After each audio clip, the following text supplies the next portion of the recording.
Hello, everybody. Hello, everybody, and we are back for round number 8 of the POG Championships 2020. We're back with Alec. We saw Alec play against Darren last round, playing his Vikavolt deck.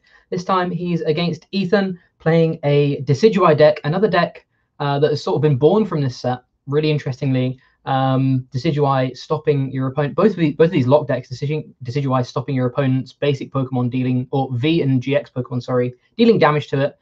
So definitely an interesting matchup coming up here. Yeah, it's actually a really... This is a matchup that might not take long in terms of actually knowing who the winner is going to be, though. Because having a look at the Decidueye list, there are no Dartrix, which means that as soon as an item lock is in play, it's going to be very difficult to really put some damage down. But, you know, can still get there eventually.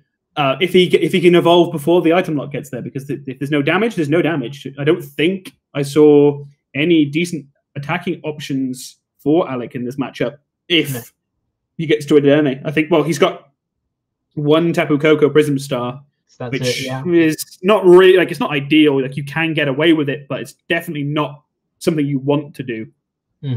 Looks like Alec has missed that turn 1 Vikavolt as well, despite having an incredibly strong hand. Has actually had to attach to a Pikarom, so Ethan could be in a fairly good spot here. Obviously, Ethan went first, so Alec would be able to use Vikavolt on turn 1 if he was able to get it out, but so far nothing. Does have a Dedenne in hand, though, and access to that Tapu Koko, so basically all Ethan's going to be looking for, or all Alec is going to be looking for now, sorry, is... he just scooped. Wow, that was just it. Straight up scoop. Just going, okay. Yeah. With no Dartrix in a Decidueye deck, it was going to be over pretty quickly if Alec hit that item lock. So that's a pretty understandable scoop. Yep. Okay. But yeah, as you said, it's a matchup that could definitely be decided almost instantly, depending on both players' first turns. Both players basically lock the other one out of the game. So it was going to be an interesting matchup either way to see which way it fell. Well, you know, I'm a big fan of fun and interactive gameplay, Jack. We didn't get to see any of it. Unfortunately not. But these two decks from the new Dinosaur Blaze set are both sort of lock-based. It's pretty unfortunate that was the way that round ended, especially as that was winning in for both of these players. So Alec now guaranteed for day 2 with that 7-1 record. I mean, okay, tournament-wise, you want there's a certain satisfaction, you know, to earning your wins, as it were. You know, like, you want to play your games. You're here to play Pokemon. It's what you signed up to do. But I guess if you win the game with a donk, you win the game. It sometimes isn't as exciting or like as intense as you'd like, but you take what you're given, I guess. Yeah. As we said, there was no Dartrix in the list, so that was obviously a decision that Ethan decided to make. Sort of maybe not necessarily respecting Vikavolt, but also thinking as long as I go first, maybe I can get one of these Decidueye out using Rare Candy and basically force my opponent to really struggle to even deal damage with these with any of these Pokemon and slowly grind them out. Yeah, I mean, it's just to be honest, when we saw that game, it was like, okay, well, this could be a pretty quick game. I wasn't intending to be that. It also had a lot of potential to be a very interesting game as well. So yeah, there's a lot of back and forth. That way. But I guess with the donk on board, there's a donk. And again, that's actually the downside of best of 1, right? Is what could be an honestly near 50-50-ish matchup. I suppose it probably favors Vika somewhat because it's just more consistent at getting to the lock. But in that kind of 50-50-ish matchup, well, if it's best of 1 and it goes poorly because you're a stage 2 deck, that's it. Right? You don't get to play, and you're just marking the L, which isn't really ideal. And it's actually something that would really keep stage 2 decks out of best of 1 formats, regardless. Yes. Right. Like, even if it's the best deck in the game and like fairly consistent, I'm not gonna bring a deck that could just get entirely blown out like that. That's no fun. And it's just an issue that they've had. As I've actually just been sent through a MetaShare chart, and this is a fantastic time to have a look at it. Yeah. So I'm going to try and put that on to some OBS stuff. I think we can. Go on. I think it's definitely interesting to, like you say, look at the meta of these kind of tournaments, especially when they're online only as well. We see a lot of these meta charts for, the bigger events IRL, but still definitely worth keeping them in mind for these online tournaments, especially as the attendance can actually be a lot higher than certain different events. These online tournaments, because they're worldwide, we have over 400 players in this pod. We're going to have probably a similar number for the pod later on. That's close to an 800 player event, plus all of the auto-qualified day twos. That's pushing it to nearly 900 people. So that's just as big as a lot of the regionals around the world. So definitely very important to keep these metas in mind. And sort of maybe this kind of meta share will be some of the data that some of these players auto-qualified for day two, as well as some of the players going in with 7 wins today. We'll be looking at to try and work out how to tweak and refine their lists ready for the best chance they can give themselves tomorrow. Yeah, and I always really enjoy these, especially at the beginning of the format, because you get a lot of budget kind of decks, like decks that are cheap to build online, because not all of us have the luxury of having a load of codes. Like not everyone has a sponsor which can get them codes super easily, or can kind of help them get into these expensive decks. Like Eternatus is expensive, and I was actually thinking that this weekend, if I was going to take an L to any of the new hyped decks, it would probably have been Eternatus. Yes, just on the benefit of going, but I don't know if it's going to be played that much because it just costs so much to build right now. So I think that's going to be something that you have to think about with an online format, is if it allows everybody, that includes people who can't necessarily build expensive, quote unquote, decks. And if that's the case, well, okay, you got to Decidueye in that category, as far as I'm concerned, right? I'd expect to see some Decidueye because it should be fairly cheap to make. And actually, we do have the meta breakdown that I'm going to bring up shortly, which kind of shows that there are a few decks in there that I'm like, oh yeah, no, I can see it. I can see why. Things like Eternatus playing for Crobat. Obviously, Crobat, everyone wants at least one or two of them for their decks. So they're going to be hard to trade for anyway. And that's going to also push the price of them up. So yeah, like you say, Eternatus is probably one of the lesser represented decks in comparison to sort of the hype behind it, just because these cards have only been out for a week. So maybe people haven't had access to them. At the same time, though, Eternatus has been hyped basically ever since it was printed. So people will have gone into this format, into this weekend, into these events, thinking I'm going to need 4 Eternatus, a 4/4 Eternatus line, and 4 Crobat for the 22nd of August. Make sure I've got them. So at the same time, it definitely isn't irrelevant to note sort of how popular some of the more expensive decks are as well, because people will really go for, if the hype is behind the deck, obviously that hype is usually there for a reason, usually a high win rate, and people obviously are in this tournament to try and do as well as possible. So if that means spending a few more codes to grab those Crobats ready for the tournament, then people are going to do that in order to try and give themselves the best chance possible. Yeah, and I think that's, I mean, we see it in real life as well, right? Like people will go out and buy decks immedially because they're like, it's going to be good at some point. So I might as well get the cards in, and especially with these staples. As I've sent you the link I've sent you the graphic on our Facebook chat, just so you have a copy as we go over to have a look at the meta share. I think everyone should still hear me. I'm hoping if this has worked correctly. So we actually now have the meta chart up, and it's interesting, right? Like this is exactly what the kind of format I was expecting, to be honest. I was expecting to see a lot of ADP. For a few reasons, and it's by far and away, it's almost got twice as many people playing it as any other deck. And I mean, there's a good number of reasons for this, right? First of all, you probably already have the cards. Like even if you didn't mean to, you probably have acquired the ADP Z cards at some point. So you can build it and you can play it. But also it's because it's been around for such a long time. It's a comfort pick for some people But beyond that, the list is super, super refined. Like, okay, there are some new cards you can include. Some people might play the copy of the Turbo Patch. You might include a non-GX or V attacker just in case because you're worried about Decidueye. But you don't change the list that much, to be honest. And as a result, you just take it, dust it down, and jam it into the tournament, and you're fine to go. What is interesting is actually the ordering of the next 3 decks. Yeah, so we have Center Scorch, Vikavolt, and Eternatus all coming from the latest set, or at least the main attackers coming from the latest set.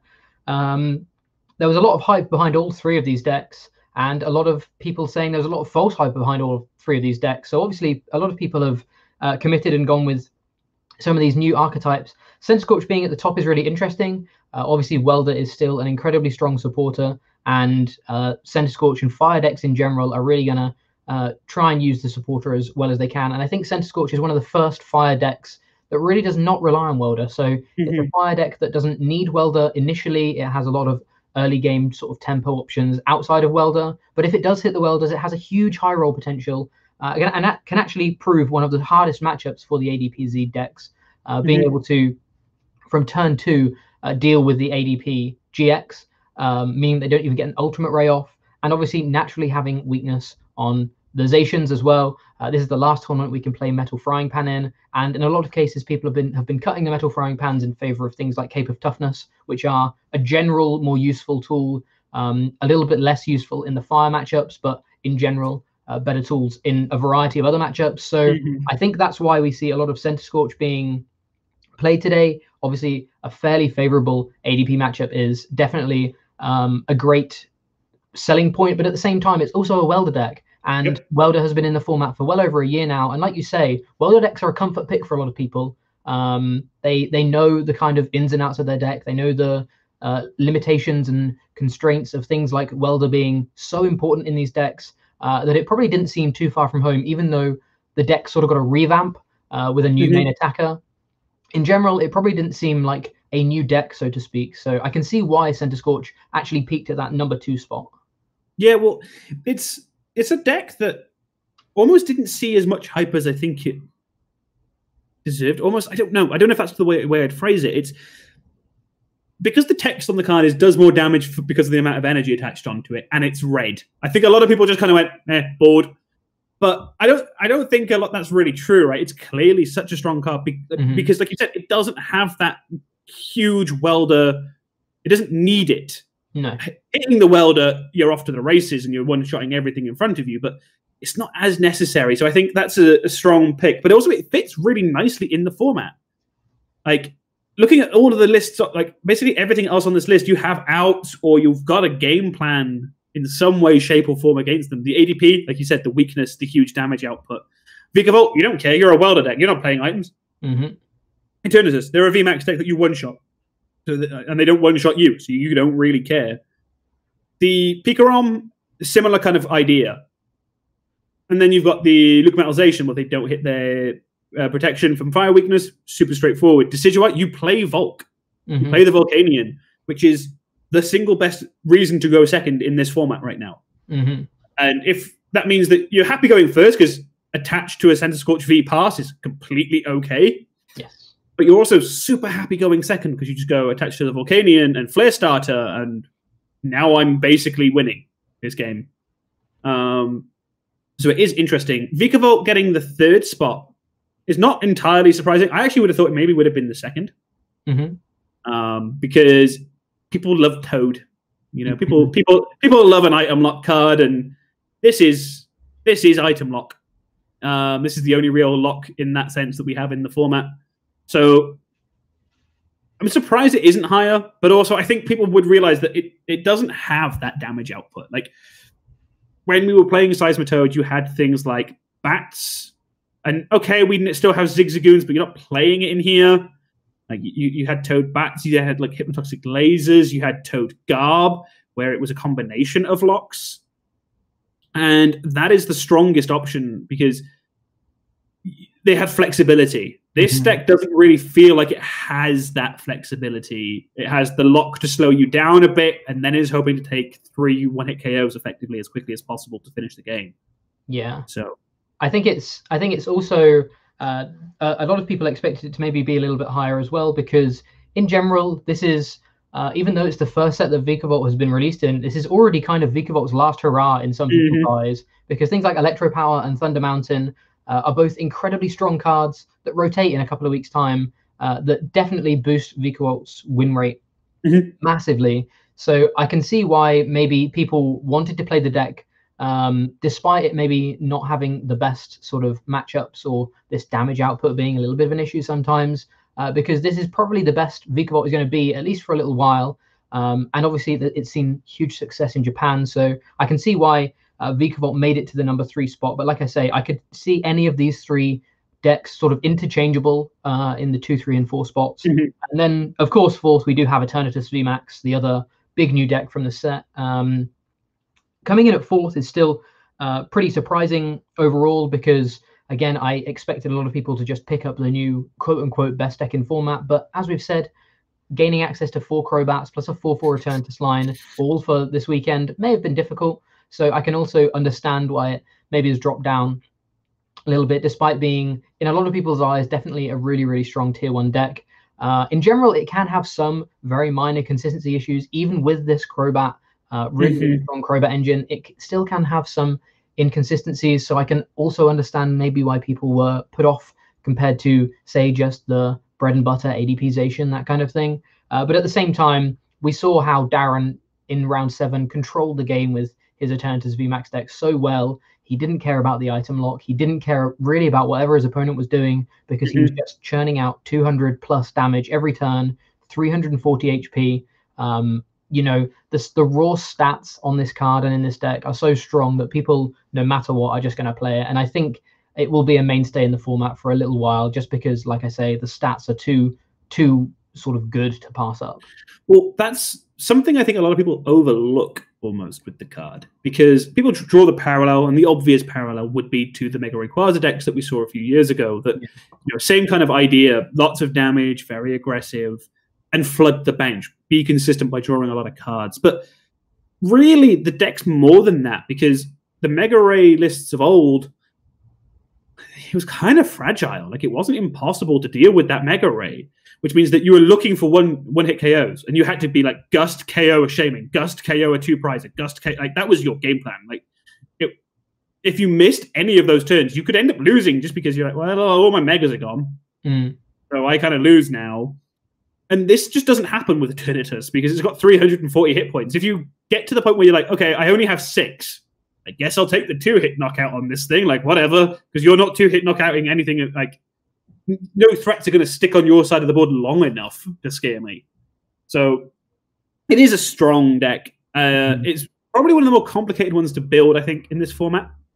There's so many different dark Pokemon that you can play. Yeah, it's like we saw with Darren's list, the Yveltal, the Hooper.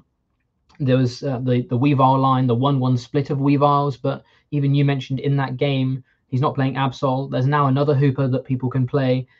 There's things like Absol that, like I say, that he didn't play, that I think is very, very important in certain matchups. There's other attackers. I've even seen things like some other dark attackers, some of the other tag teams. You know, we've got Darkrai Umbreon. We've got things like Greninja Zoroark. There's so many different attackers that can be splashed in, that it can be difficult to sort of find the perfect 60, especially in the amount of time that players have had to prepare for this tournament, considering the set was only released last week on PTCGO. Well, it is insane, because, you know, I almost think it doesn't matter too much, weirdly, with this list. I was talking to Robin Schultz about this the other day, and he said, well, the thing is, I just attack with Eternatus. Like, the other Pokemon are just kind of there to fill up my bench a lot of the time. Like, I don't need them in most matchups. It's just, you want to be choosing ones that are situationally, like, in the matchup where you're like, okay, I can't now use the VMAX for whatever reason. Let's go into plan B. You want to have the right plan B. Yeah. And that is kind of exciting to see that there's that many options available. And I think the list would only get stronger, because once it gets refined and the formats, I mean, once you know what you're trying to beat, like, once you know, oh, hey, the top deck in this format is this deck, I can beat it by attacking X, Y, and Z. That's when I think the deck's going to get into its strongest spot. Definitely. And that's another reason to always look at these kind of stats that we have right now, because players can hone in on the kind of decks that have done well today, and start picking and choosing their techs for those matchups. Maybe things like the Darkrai Prism plus Weavile package hasn't been paying off because you haven't played as much mill, or you can start to really refine. As soon as we have data, you can really start to refine your lists, like you say, and work out sort of where you want to be, trying to at least hone in your different matchups, which is interesting. Rounding out a couple of other decks, we have Pikarom still staying fairly strong. A lot of people said Pikarom was going to be in a rough spot, basically because Eternatus found it so easy to one-shot Pikaroms, but it still seems to be doing really well. One of the most consistent Lightning Pokemon in the format, being able to accelerate 3 energy and do 150 quite consistently on turn 1, in all honesty, is really, really impressive. Again, kind of a deck that can be built as a bit of a toolbox, a variety of different attackers for different situations. So it looks like Pikarom is still breathing its last breath of life before, again, it's another Lightning decks that loses a lot of things to rotation. And another deck that is kind of in that same boat is Blacephalon, Baby Blacephalon from Unbroken Bonds. Again, there's a lot of people that still think it will be fairly good post-rotation, but right now it has things like Fiery Flint, which obviously make the deck super aggressive, and one of the only one prize decks that can actually deal with things like Eternatus in one shot. That's basically the only thing that has kept it in the meta this whole time, the fact that it can trade up on any Pokemon in the game without really too much effort, too much differentiation between different game plans. It's always the same game plan. You attach to your Blacephalon, find a load of energy, and one-shot whatever is in your path. And you can see that it's still, whilst we haven't seen any on stream so far, we can see that it's still being represented somewhat as a deck that is able to deal with these multiple prize Pokemon. Yeah, I'm not going to miss either of these two. Gonna be honest, I've seen enough of them. Like, Pikarom has been around forever now, as far as I am concerned, and I am perfectly okay with it kind of taking a back seat as we go into the next format. Like, I'm okay with that. And Baby Blounds, exactly the same. It's been a deck. Well, actually, it hasn't been a deck as long. It got picked up a bit later by a lot of players, but once it got popular, it got real popular, and it was kind of, it's one of those decks where it can feel kind of bad losing to it, because sometimes it just feels like you didn't get any say in the game because they went one hit KO into one hit KO into, and you're like, oh, okay, I guess one of us had fun. But not decks I'm going to miss terribly, but things we shouldn't miss will be the next round, which will be back after. We'll take a short break now so we can go and work out who we should put on, get the win and ins sorted. So don't go anywhere, and we will be back when I queue up the ads soon.